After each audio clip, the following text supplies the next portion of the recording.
This is the president's 2-page press conference before going off to play golf. The president himself played golf. That's not how you're serious. We need to be serious. We're serious about trying to prevent a government shutdown. What is being seen here this afternoon is a very serious effort. And I think it's time for them to get serious about it. We have to get to work on this in a serious way.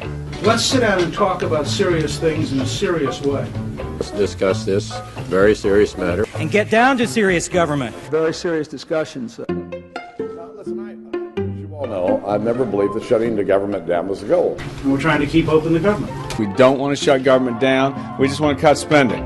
The goal here is to cut spending. Making sure that we are cutting spending in a significant way. It's critical that we get our fiscal house in order. They want us to get our fiscal house in order. We believe that cutting spending will, in fact, help us create jobs in America. And none of us want to see a government shutdown. We just want to cut spending. We got to change the status quo in this town. I didn't come to Washington to keep the status quo. Change the way government does business. Politics as usual. Usual politics in Washington. I think he believes he's winning political points. And not trying to score political points. Stop with the political games.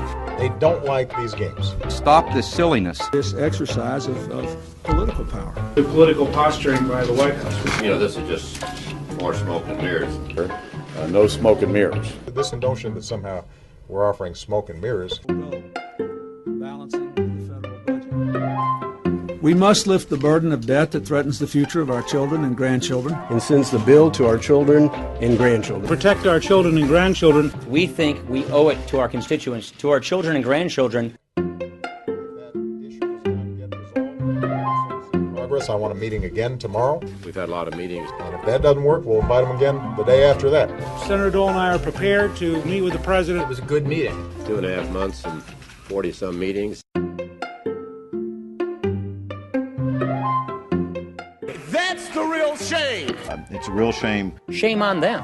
They're not interested in finger pointing, and neither am I. 41 days, they've done nothing. Republican leaders in Washington have put ideology ahead of common sense and shared values. The Senate does want to shut down the government. If it is shut down, it is because Harry Reid refuses to sit and negotiate. The White House refused to take the tough issues on. Crybaby, Newt's tantrum. He closed down the government because Clinton made him sit at the back. But this is nothing but a two-headed turkey for Americans. Who do you think deserves the honor? Who's the turkey here?